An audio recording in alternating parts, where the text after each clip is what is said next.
Scott, how you doing? Don't sit next to him. He's sick. We're both sick. Well, then you can sit next to each other. We both got sick. I hope you're positive. Yeah. I don't have to worry about being sick. There's 3 in my family that are sick. So.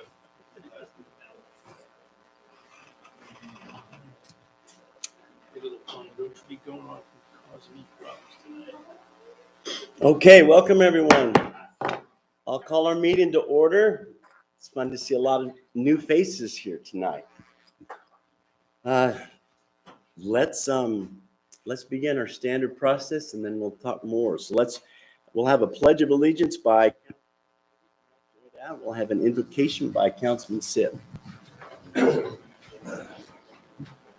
join me in the Pledge of Allegiance. I pledge allegiance to the flag of the United States of America and to the republic for which it stands, one nation, under God, indivisible, with liberty and justice for all.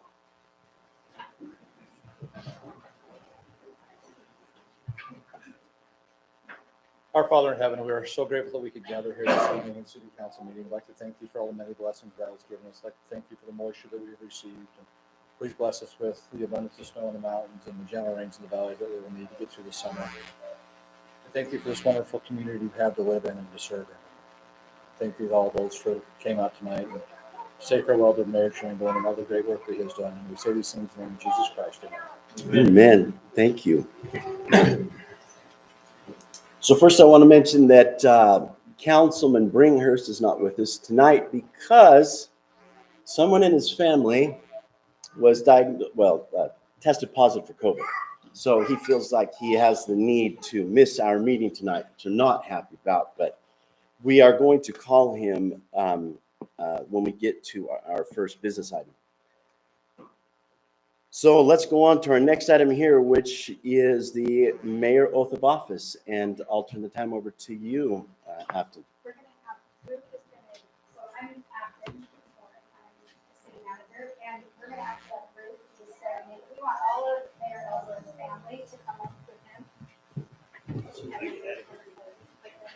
Oh, he's going down. He's got right now. Are you going to be in front? Okay. I think so. Then we can do this from the back. No, none of that, Chuck. She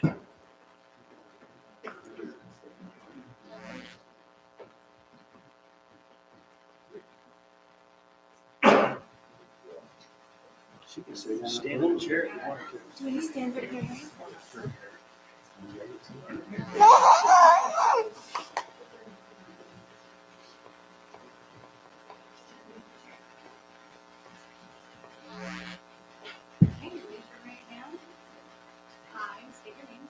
I, King Ellsworth, Do solemnly swear do solemnly swear that I will support, that I will support, obey, and defend obey, and defend the Constitution of the United the Constitution of the United States States and and the Constitution of the State of Utah, of the State of Utah, and that I will discharge and that I will discharge the duties of my office the duties of my office with with fidelity.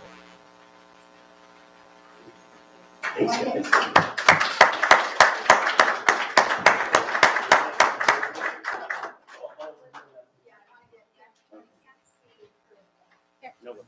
She can stand up on her. Just have her stand.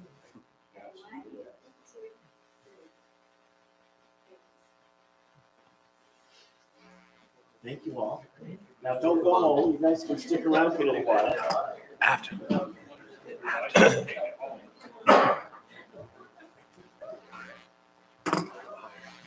We normally don't get this many people here, so it's kind of nice to have extras with us, but thank you all. Okay, there will be, as we mentioned here, at 6:30, we're going to have a little farewell to our outgoing mayor, Mayor Chamberlain. But let's go down our agenda. Next item would be any requests for statements. Anyone want to make a statement at this time? May do so. Seeing none, we'll move on to our agenda items. Council members, you guys looked at the agenda. Any changes? I motion that we approve agenda as agenda order. Motion is a second. All in favor, say aye. Aye. Any opposed? All right, any disclosures or declarations of conflict for the items on the agenda today? All right, then let's go to our staff reports and updates. And just for everyone's information, I have kindly asked everyone to keep their comments quite short so that we don't take any time away. So we have first Mr. Matt Goodrich with the Ash Creek Special Services District. Thank you. Just a couple things real quick. Thank you, Mayor Chamberlain, for all you've done, all your service. Appreciate that. And then a couple other items. So Anderson Junction, our lift station out there, has the Water Conservancy District has worked hard to get that stuff going, to get it moved. And that's gone out to bid and I believe awarded to Interstate Rock Products. And then this year, we're going to be doing some more cleaning and camera work within the city here. And so if you guys get calls, just know big green trucks and easements and whatnot, it's probably us. If there are any questions, you can give them our phone number for the district. We'll field all those calls. So that's all I have. Thank you. Okay, I've cut mine down short. I taken 5 pages out, so I'll just have one today. So, since I usually talk so long. So I'd like to thank Mayor Chamberlain also for his service. Seems like that was pretty fast term for him. But yes, it was. It was pretty fast. Fast 4 years. So last month in December, we ended up with 385 calls in the fire district, and over here we had 6 medicals and 5 fires.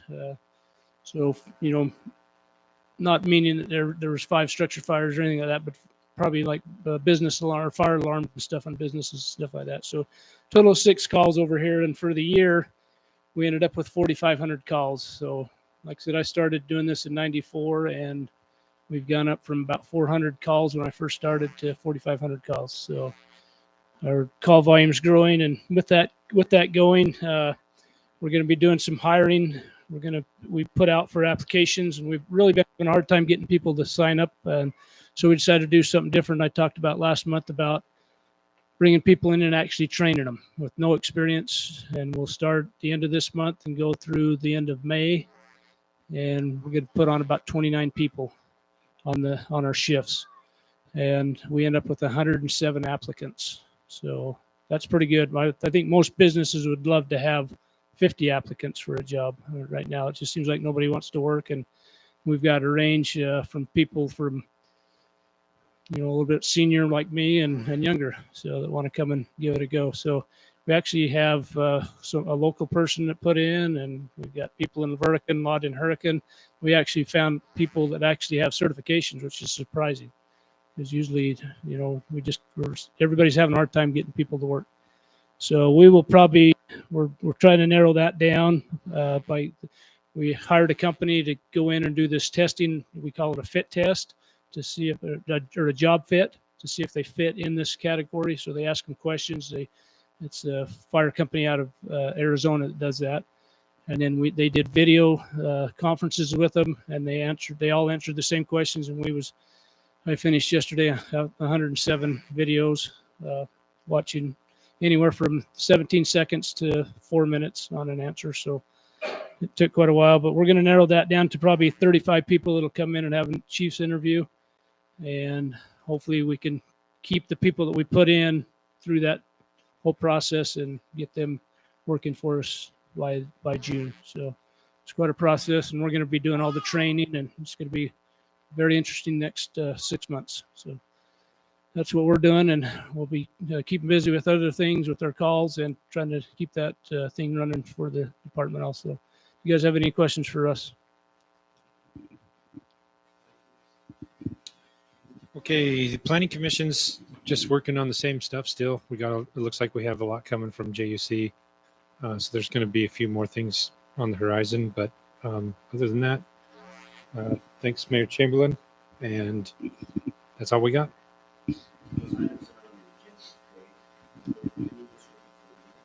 So number 2, which we can talk about at that time for sure. If you want to do it at that time. Okay. Okay, my report, the financial report, hidden verdict came and they presented the annual audit at City Council on the 15th, and a surplus finding. It was over the 35% that the state recommends. That was associated with new employee hires that were anticipated but haven't been made yet. We are going to do a budget amendment in February, maybe March, to reallocate some of the general funds due to those hires that we're anticipating. At that time, we'll do that. And then also some of that will be for trainings that we have our public works going to. They're getting certified in SWIP. All of our public works will be level 4 water certified. So some of those things will have to be included in that. But we are working very closely with Hinton Burdick to establish our next year's budget. And so on the roads, the Tokerville Parkway, that project was awarded to William Charles. Most people know, but we are going to have a groundbreaking ceremony on Tuesday, February 15th. For that, there will be more information that's coming. The crack sealing is complete. Economic growth. We went to a meeting today about the Tokerville Reservoir project. That's ongoing. We were just having talks and discussions about the 10 primitive campsites and 10 full-service RV hookups out there that they're looking for, 2 group campsites and a potential campground host. So those talks are ongoing. And then we have submitted a UDOT technical planning assistance grant to help update our general plan. So we're going to be looking for public input on that. And then we're exploring some USDA rural development grants to improve cell service and broadband.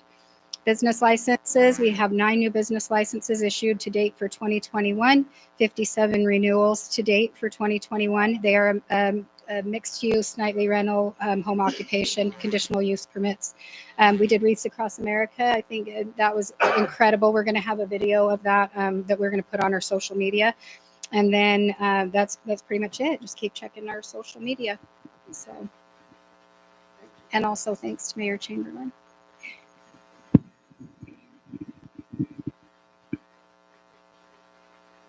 Discuss? Okay, let's go to our next item. This is a public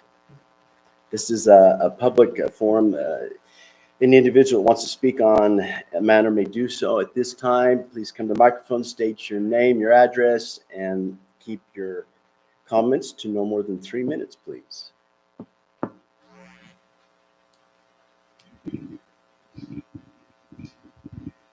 Greg Turner, 263 Toker Boulevard. I'm here to talk about Wreaths Across America.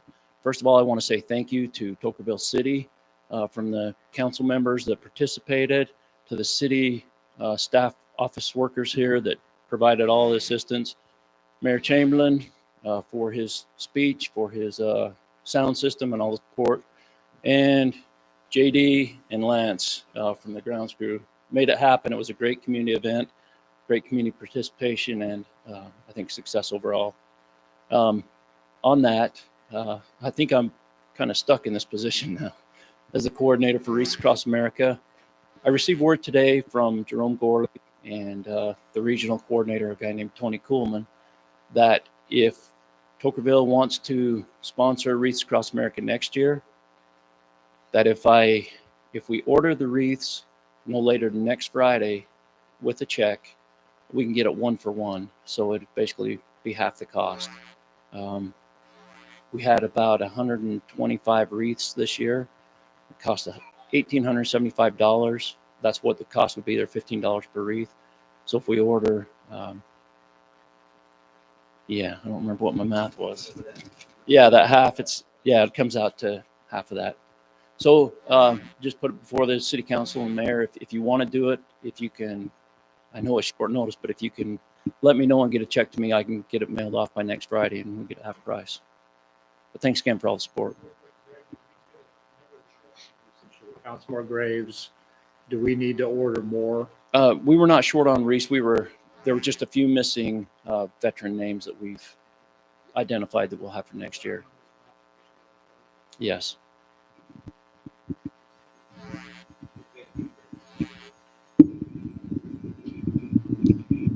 Pleasure. Seeing none, we'll move on. So let's go to our first item, which is the appointment of our new city council member.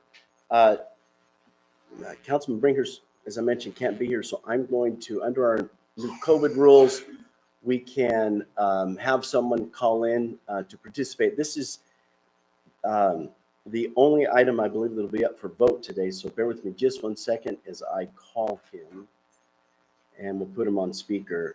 What we'll do is we'll have each. There are 2 individuals. All right, I'm gonna put you on speakerphone, okay?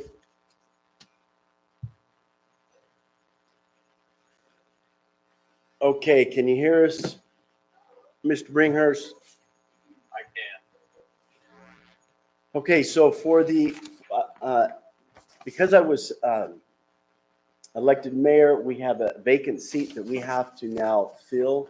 The process under Utah law is that we request individuals that have interest, they submit a letter, then we have, in the open forum here, we have to discuss each individual, meet with them, they'll introduce themselves, we ask questions, and then after the second one, then I'll be looking for a motion to appoint. Obviously, we can only appoint one. Just so everybody's aware, I've spoken to, there's 2 people that provided letters of interest. One is Rachel Peart, and the other one is Mr. Dan Catlin. I did speak to both of them on the telephone, and they assured me that knowing that only one person could be appointed, there'll be no hard feelings one way or the other. And I trust that that is the case. So because we have the 2, let's go ahead and have Mr. Catlin, if you'll come first. Come up at the microphone, please, and take a minute or 2 and introduce yourself and tell us why you're interested in doing this and what your contributions will be, and then we'll have Rachel go second. My name's Dan Catlin. I live at 821 South Peachtree. We've been residents for about 5 years now. I've been married to the same lady for 40 years. Why she stayed married to me, I don't know. We have 2 kids. One lives in Orem with 1 grandchild. My daughter, we're fortunate enough, lives 4 houses down on Peachtree with 3 other grandchildren. I retired from law enforcement after 20 years, during which I was a police officer in the field in Salt Lake County. I was 5 years on the governor's security detail. Was the emergency response coordinator for the I-15 rebuild for 2 years. Was a district commander in Salt Lake County. I then went to the UOPSIC, the Olympic Public Safety Command, where I was one of the 6 leaders on it. I then went to the Bureau of Investigations, where I ended my 20 years. I then got offered a job in Athens, Greece to work on security for the Olympics. Worked for a company called SAIC for about 6 years in project management. Managed projects anywhere from the smallest being 5 million, largest being about, well, it's 289 million euros, so about $330 million. After working for them in the Vancouver Olympics, we started our own company, which we managed the design and install for the London Olympics. Went and worked on the European Games in Azerbaijan, getting the first European Games. I then decided it was enough living out of the country for 10 years, that it was time to settle down, retire, and really retire, and see my grandkids grow. Did 2 years on the planning commission here in Tokerville, which I truly enjoyed, the people and working with the mayor. Thanks again for your work. And with a vacancy on the city council, there's just, I've attended the meetings. I have a lot of interest. I think I've got the background to help support it. And I think with all the changes we've got coming up, I could be a benefit to the city. And if you choose me, if not, then I'll be more than supportive of the other member. Okay, thank you. Any questions that any of the council members have? We all know you. Okay. I don't know if that's good or not. All right, thanks. Rachel Peart, please. My name is Rachel Peer. I live at 1661 South Chaparral up on the Heights. I've lived in and out of Tokerville since 1999. I am blessed to be a stay-at-home mom. I have a real estate license. I have 5 beautiful sons who keep me busy, and luckily I've been able to be home with them and have an amazing time being a mom. I have felt the urge in the last couple of years that I really would like to get more involved in the community. I have, living here on and off, I've been able to serve a lot with the community and with the people in this community. And I love the spirit of Tokerville. I love the people in Tokerville. I love the events that I've been able to attend. I feel like I can help out. I'm really good at party planning and events. And I've worked with youth and had opportunities to put on some big events. I believe the Constitution is divinely inspired. I'm so grateful for it. I believe in small and limited government. I want this community to keep its heart as we grow. I'm grateful for President Mayor Chamberlain, and his wife for all their sacrifice and time that they've given. And I'm excited to have this opportunity in my life if it's the time to do this. I don't have the qualifications as Dan Catlin. I have different qualifications, but I can assure you that I am very good at following through and accomplishing tasks put towards me. That's all I've got. So. Okay, thank you. Any questions by the city council members? What's that name? Rachel Peer.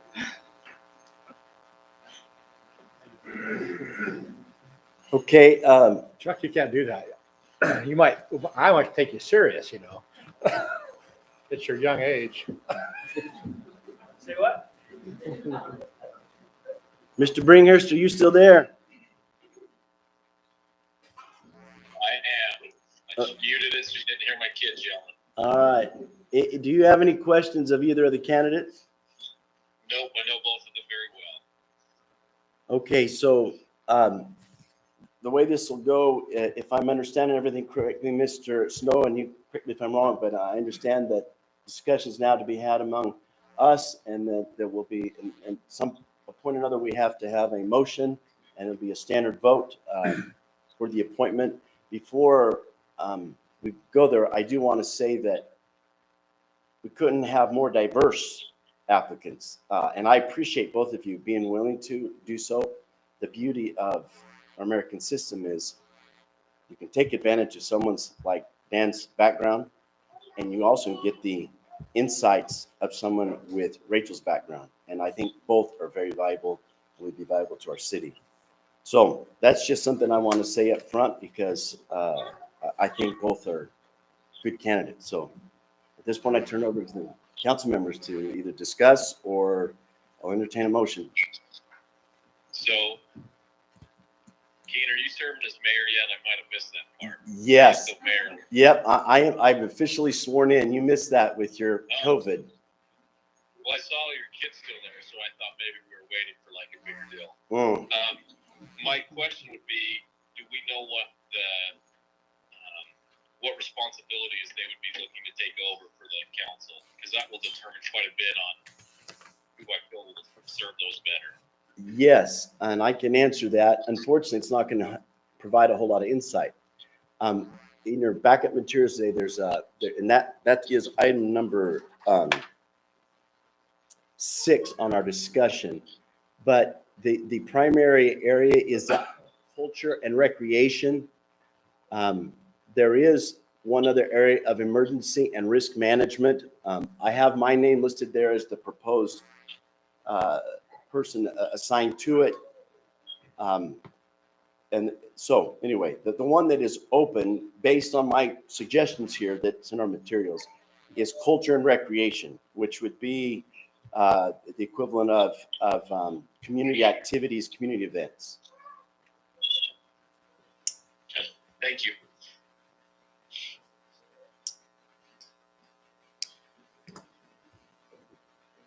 I don't know. I mean, they're both, I wish they were both ran for, you know, in the election personally, because they might have beat me and I wouldn't have to make this decision. So I think they're great.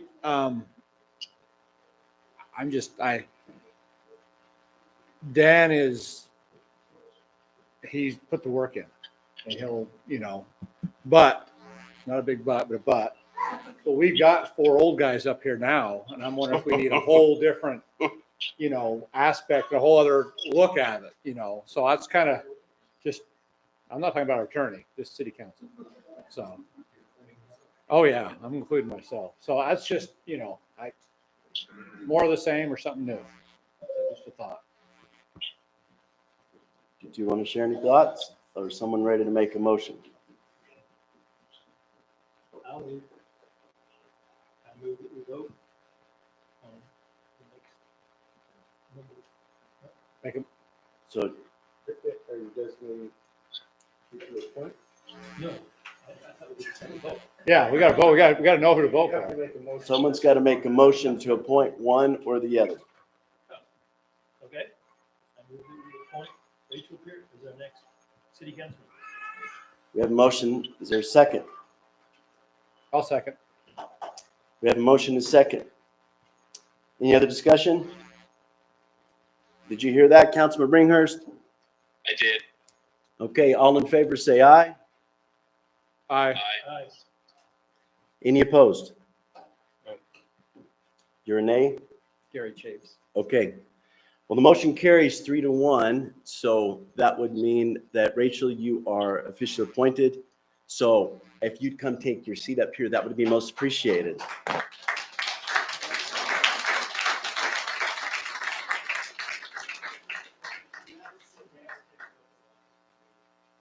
Not a bad idea. Yes, go right ahead. Yes. Yeah, come around. Councilor Bringhurst, unless you want to say any more, I'm going to hang up. Perfect. Thank you, Kate.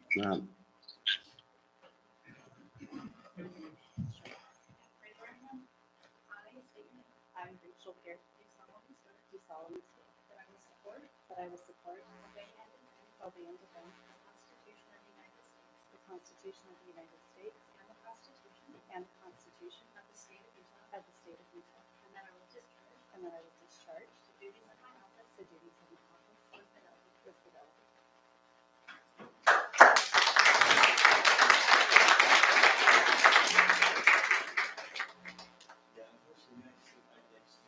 Mr. Sip. Yeah. Okay, well, thank you. Let's go on to our next item. We have item E2. This is discussion on a conceptual master plan development overlay application submitted by Firelight Development for our 1,749 acre development located on the west side of Tokerville near I-15 and the new Tokerville Parkway, which is the bypass road. This was before us previously. Does anyone have any additional comments or concerns that they want to raise at this time?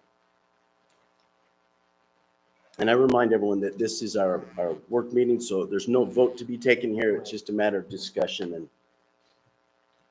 I just wanted to point out the fact that there was a section here on other conceptual ideas and discussions. The developer would request a discussion around adding a recreational resort overlay as part of the planned commercial zone to develop the outdoor adventure concept proposed by Rocksteady Resorts Corp Group. And I am just of the opinion that that discussion hasn't taken place yet, and it will take place at a later date. Is that correct? is that correct, Mr. Liu?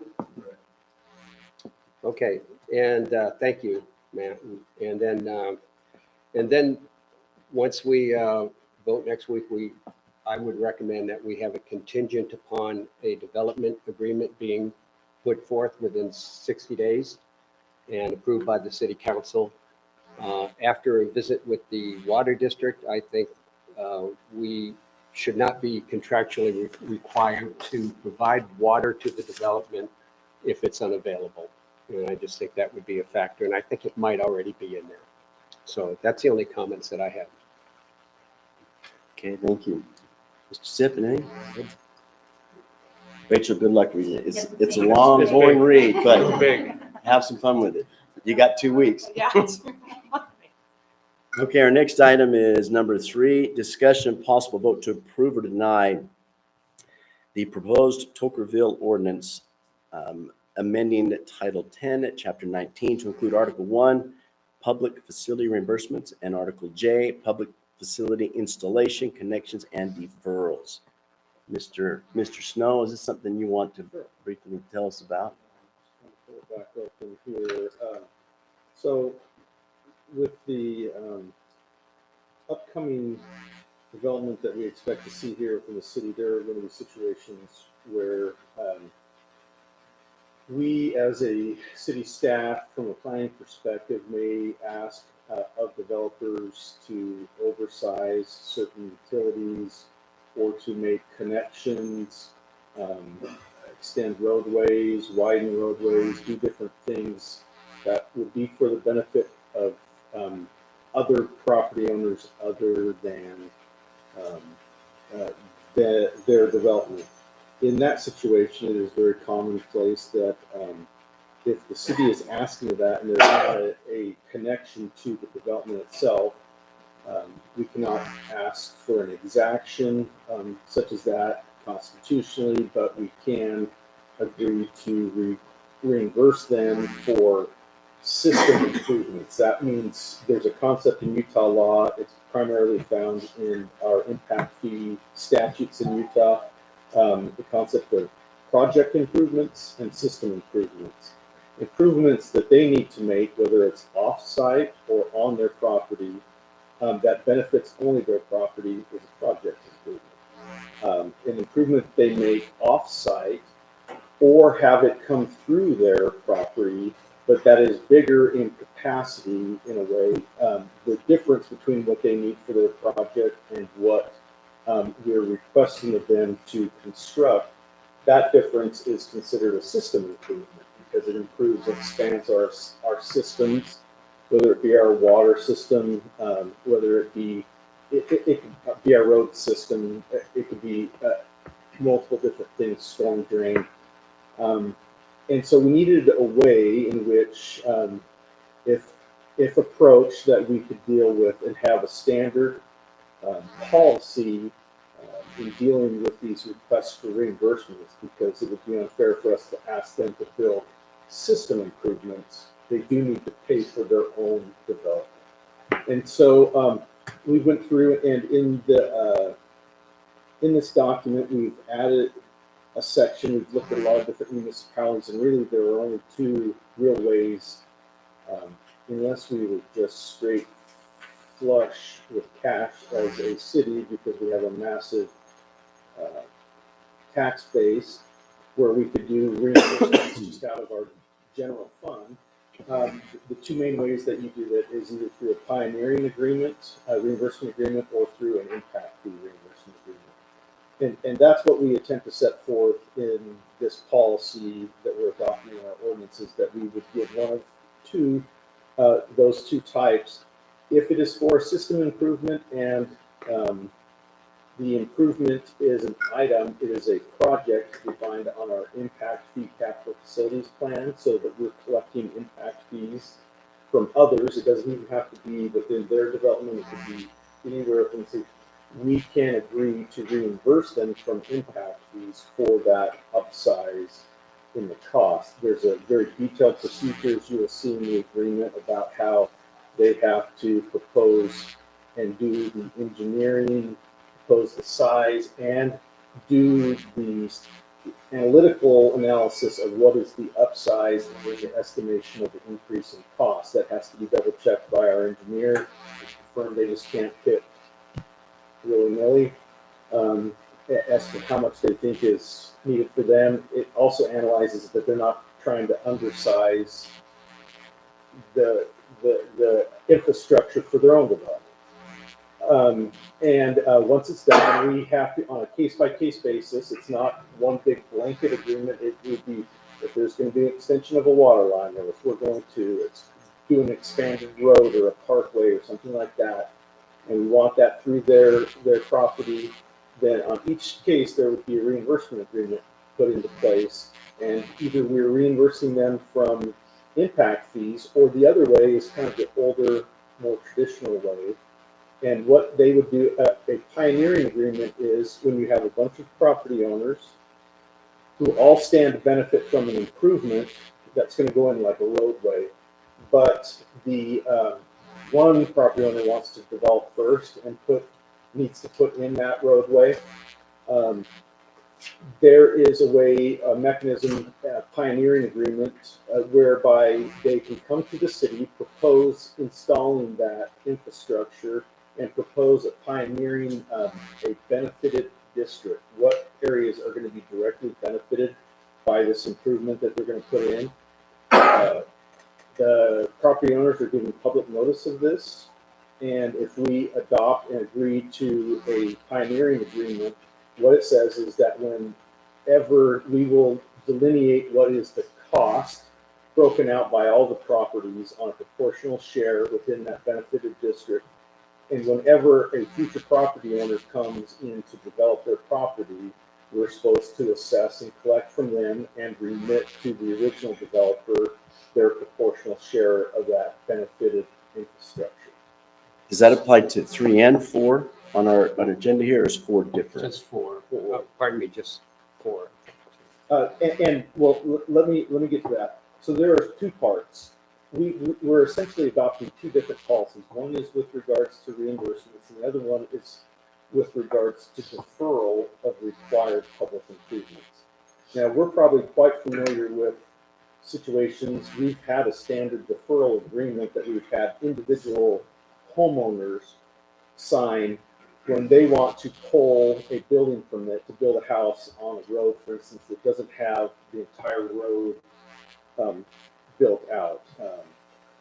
Either that it's missing curb and gutter, sidewalk, whatever, or it's only marginal. The road is marginally built. We normally don't want to until we know what the elevations and the entire length of the road is going to look like. We don't want them to come and build and be required to put in those improvements right in front of their house, because then you would drive down the road and see the road going in and out and in and out.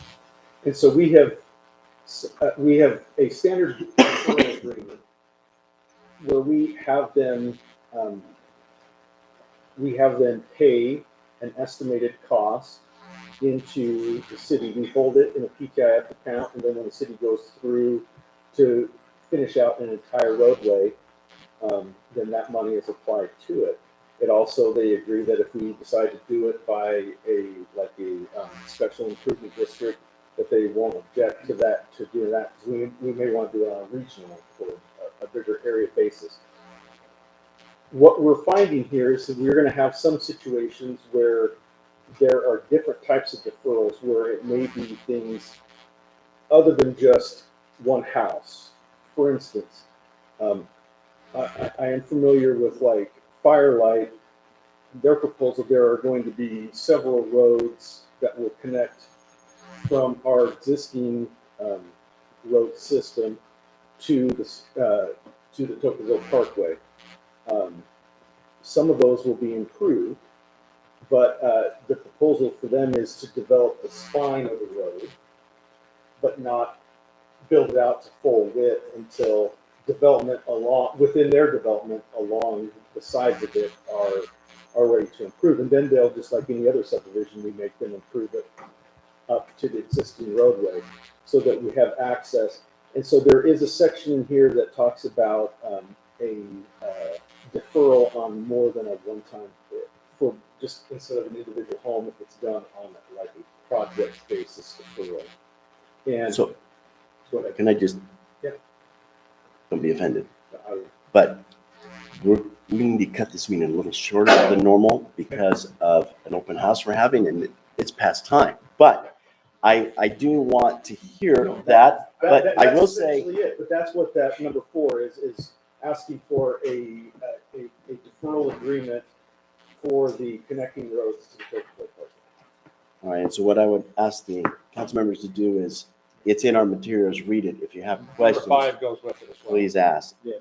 3, 4, 3, 4, and 5. all go together, and we've got material to look at, and we'll be able to vote on it. In 2 weeks. In 2 weeks. All that, all the stuff in this work, they're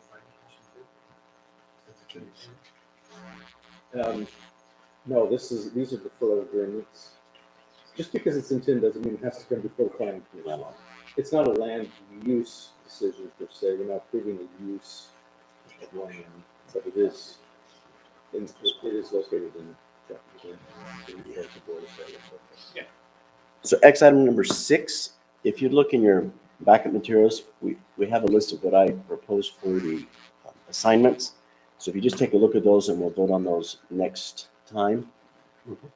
Items 7 and 8, Afton, if you're okay, I would like us to just skip our discussions on those. I think we can do those at our voting meeting. We can have a brief discussion on those at that point in time. Is everyone comfortable with that?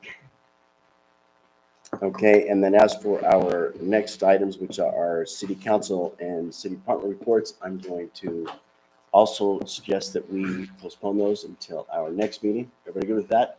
Yes. Then, no, we're gonna wait. Then I'll declare our meeting adjourned, but please don't leave. Let's go over to the city hall, the old town hall here, and have a going away party. We're adjourned. It is 6:40 p.m.